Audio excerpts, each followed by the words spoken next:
We all know how the 1970s brought forth to Bollywood the angry young man to the screens, and in this way, Zanjeer elevated Amitabh Bachchan to a persona of great attitude and stoic charisma. In such a scenario, it would have been difficult to imagine how anyone could come across as a match to Bachchan's masculinity and bravado, but by 1983, it seems like the angry young man finally found his match in the form of an angry young woman. अरे आंखें फाड़ फाड़ के क्या देख रही हो? है कोई जवाब मेरी बातों का? जवाब चाहिए? हाँ. अब मैं बोलती हूँ वो सुनो. So today we'll be revisiting Satte Pe Satta, a film noteworthy for its background score and mass popularity back in the day. While Hema Malini's performance in the film seems to age well through time, this retro revisit would like to look at the movie at large, whether it still stands as one of Bollywood's great films or not.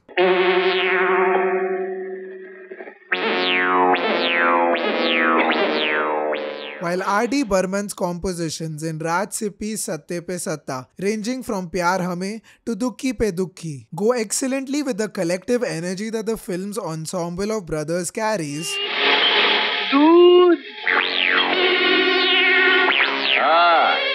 when it comes to the background score, Burman Das' futuristic beats seem to feel out of place for an extremely simple and arguably plain story that seems to lack the emotion our prodigal musician tries to carry. This makes the sound feel like a waste for a movie that doesn't seem to be written with much conviction. The part of Satte Pe Satta that seems to carry most conviction is the dialogue. The camaraderie of our protagonist brothers lays on the foundation of lines they repeat to each other to live through good times and bad. And while the charm of their love shines through the first half of the film,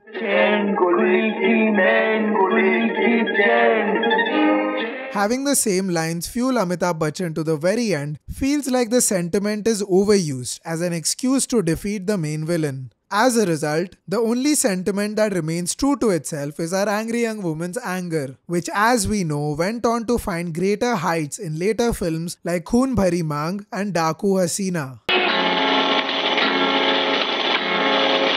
At the core of Satte Pe Satta is a tangy dynamic between Amitabh Bachchan's Ravi and Hema Malini's Indu that starts off as endearing and innocent, but later becomes odd, with Indu having to endure Ravi's unending transgressions. The childishness of our male characters is accepted without much pushback by the ladies, and the readiness with which all the characters magically fall in love is baffling. But out of all this, it was a genuine surprise when Ravi's doppelganger towards the end falls in love with Ranjita Kaur Seema, being a noteworthy part of the story. तुम सब के सब बेकार हो, कामचोर.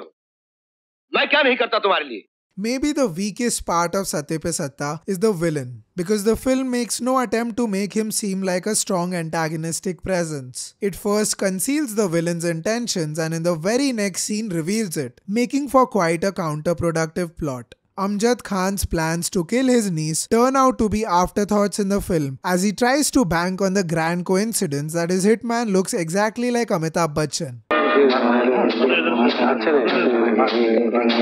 Satte Pe Satta unfortunately brings with it emotion without much substance. It manages to pull you in through the first act, but its overripe sentiments and poor plot fails to carry through, even though R.D. Burman tries almost too hard to pull off a convincing mood for the film. Set against the background of a Lonavala trip, however, you could enjoy it to the fullest with your entourage during your visit to Retrofusion Boutique homestays. So we invite you to experience Maharashtra's holiday capital with us. Thank you for revisiting Satte Pe Satta with us, and I hope your Bollywood craze never dies.